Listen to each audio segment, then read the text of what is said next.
विजय माल्या, जिसका नाम सुनते ही आप लोगों के मन में सिर्फ एक ही शब्द आता है, भगोड़ा। जी हाँ दोस्तों, मार्च 2016 में विजय माल्या भारत की बैंकों का 9,000 करोड़ रुपए का चूना लगाकर लंदन भाग गया और 5 जनवरी 2019 को मुंबई की एक अदालत ने उसे भगोड़ा घोषित कर दिया।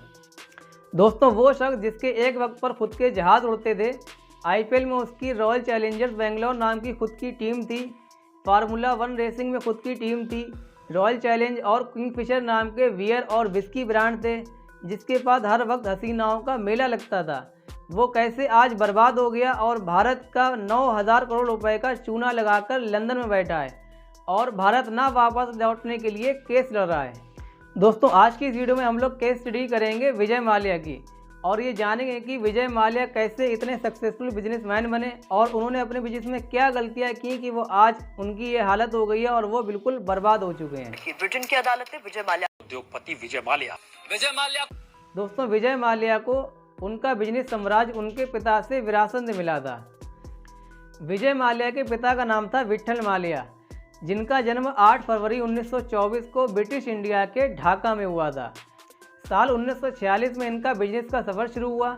साल 1946 से 48 के बीच इन्होंने यूनाइटेड ब्रूअरीज लिमिटेड के कुछ शेयर खरीदे। यूनाइटेड ब्रूअरीज बियर, वोडका, शराब, वाइन की एक मैन्युफैक्चरिंग कंपनी है। यूनाइटेड ब्रूअरीज लिमिटेड काफ़ी ग्रो कर रही थी और विट्ठल माल्या ने धीरे धीरे करके यूनाइटेड ब्रूअरीज लिमिटेड के 51% शेयर खरीदकर उस पर मालिकाना हक हासिल कर लिया और वह यूनाइटेड ब्रूअरीज लिमिटेड के चेयरमैन बन गए। और साल 1951 में विट्ठल माल्या ने मशहूर बियर कंपनी मैकडॉवल्स को खरीद लिया और छोटे छोटे बियर ब्रांड्स को एक्वायर कर लिया, जिससे यूनाइटेड ब्रूअरीज लिमिटेड अब यूनाइटेड ब्रूअरीज ग्रुप बन गई। साल 1983 में विट्ठल माल्या की अचानक मौत हो जाती है। तब 28 साल के विजय माल्या के ऊपर अपने पूरे कारोबार को संभालने की जिम्मेदारी आ जाती है और आगे चलकर विजय माल्या को यूनाइटेड ब्रूअरीज ग्रुप का चेयरमैन भी बना दिया जाता है। विट्ठल माल्या की मौत के बाद यूनाइटेड ब्रूअरीज ग्रुप का टर्नओवर 300 करोड़ था और यंग एज के विजय माल्या इस टर्नओवर को कई गुना तक ले जाना चाहते थे। विट्ठल माल्या की तरह विजय माल्या भी शुरू से ही बिजनेस माइंडेड पर्सन थे। उन्होंने अपने बिजनेस को तेज़ी से एक्सपेंड करना शुरू किया और 1988 में बर्जर पेंट्स और 1990 में मैंगलोर केमिकल एंड फर्टिलाइज़र को खरीद लिया। 15 साल के अंदर यूनाइटेड ब्रूअरीज ग्रुप का टर्नओवर 64% की एनुअल रेट से बढ़ा। साल 1999 में यूनाइटेड ब्रूअरीज का टर्नओवर 60,000 करोड़ तक पहुंच गया। लेकिन विजय माल्या को शराब व बियर के अलावा और बाकी बिजनेस में इतनी ज़्यादा सक्सेस नहीं मिली और उनकी कंपनी दुनिया की दूसरी सबसे बड़ी लिक्विड अल्कोहलिक प्रोड्यूस करने वाली कंपनी बन गई। विजय माल्या को ये बात क्लियर हो गई कि उन्हें बड़ी सक्सेस शराब और बियर के बिजनेस में ही मिलेगी। तब उन्होंने आईपीएल में बेंगलोर की टीम को खरीद लिया, जिसका नाम उन्होंने अपने बियर ब्रांड रॉयल चैलेंज के नाम से रखा, रॉयल चैलेंजर्स बेंगलोर। उन्होंने अपने ब्रांड किंगफिशर को भी खूब ज़्यादा प्रमोट किया, जिसके लिए उन्होंने किंगफिशर का एक कैलेंडर भी लॉन्च किया, जो कि बहुत ज़्यादा फेमस हुआ। इस वक्त उनकी लाइफ बहुत रॉयल और लाइमलाइट चल रही थी। विजय माल्या ने साल 2002 में पॉलिटिक्स में कदम रखा। 2002 से 2008 तक और 2010 से 2016 तक वे राज्यसभा के सांसद भी रहे।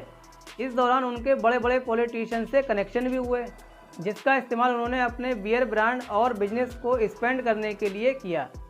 विजय माल्या का सब कुछ बहुत अच्छा चल रहा था। इसी के चलते साउथर्न कैलिफोर्निया यूनिवर्सिटी ने इन्हें बिजनेस एडमिनिस्ट्रेशन में ऑनररी डॉक्टरेट ऑफ फिलोसफी से सम्मानित किया। फ्रांस में इन्हें हाईएस्ट सिविलियन अवार्ड से भी नवाजा गया। फिर आता है साल 2005। यहाँ से शुरू होता है इनका बर्बादी का सफ़र। विजय माल्या ने अपने बिजनेस को और ज़्यादा स्पेंड करने के लिए अपने बेटे के जन्मदिन पर किंगफिशर एयरलाइंस की शुरुआत की। दोस्तों, एयरलाइन बिजनेस एक ऐसा बिजनेस है जहाँ पर कैपिटल बहुत ज़्यादा इन्वेस्ट होता है। अगर कोई नया प्लेयर है तो उसे पैसा पानी की तरह बहाना पड़ता है, लेकिन विजय माल्या तो अपने कस्टमर को 5 स्टार जैसा लग्जरी एक्सपीरियंस देना चाहते थे, जिसके लिए उन्होंने बैंकों से बड़े बड़े लोन भी अप्रूव करवाए। विजय माल्या ने अपने पैसेंजर को लाइव एंटरटेनमेंट, मैगी, शराब और गर्म खाना जैसी फैसिलिटी प्रोवाइड की। लोगों को लग्जरी फैसिलिटी पसंद भी आई और धीरे धीरे करके भारत के 25% ट्रैवलर घरेलू उड़ान में किंगफिशर को पसंद करने लगे और इसी साल विजय माल्या फोर्ब्स की लिस्ट में 40वें नंबर पर आ गए और किंगफिशर डोमेस्टिक एयरलाइंस में दूसरी सबसे बड़ी कंपनी बन गई। Kingfisher airlines luxury facility luxury rate पर नहीं दे रही थी, इसीलिए किंगफिशर अभी प्रॉफिट में नहीं थी। लेकिन इसके बावजूद विजय माल्या ने किंगफिशर को इंटरनेशनल एयरलाइंस पर चलाने का फैसला किया ताकि किंगफिशर को विदेशों में भी फेम मिले। लेकिन नियम ये कहता है कि वही एयरलाइंस इंटरनेशनल रूट पर ऑपरेशन कर सकेगी जिसे डोमेस्टिक एयरलाइंस में 5 साल का एक्सपीरियंस होगा। लेकिन विजय माल्या यहाँ पर भी नहीं रुके। उन्होंने कर्ज में डूबी चल रही डेक्कन एयरलाइंस को खरीदकर उसका नाम किंगफिशर रेड रख दिया, जिससे डेक्कन एयरलाइंस का सारा कर्ज भी विजय माल्या के ऊपर आ गया। तो ऐसे किंगफिशर से इंटरनेशनल रूट पर फ्लाइट शुरू की।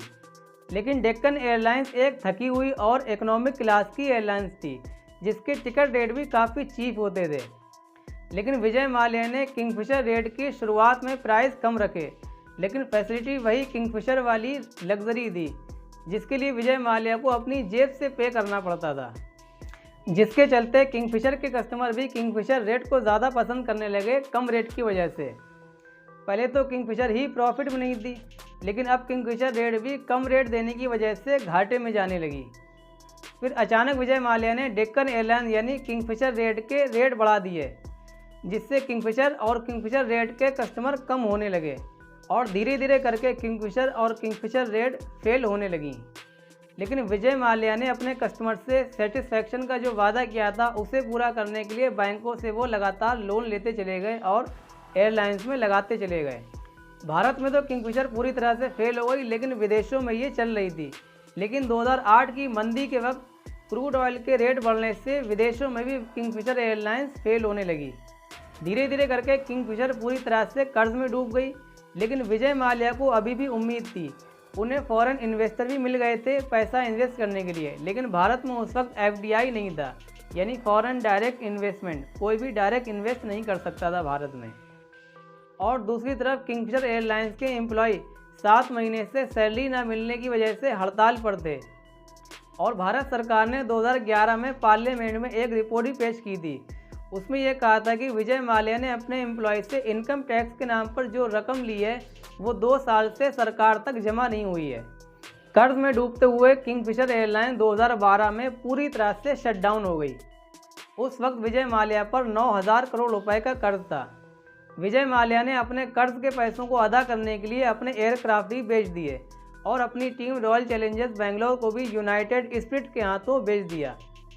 अब बैंकों को भी लग रहा था कि उनका पैसा उन्हें नहीं मिल पाएगा, इसलिए उन्होंने सुप्रीम कोर्ट को भी अप्रोच किया कि विजय माल्या को विदेश ना जाने दें।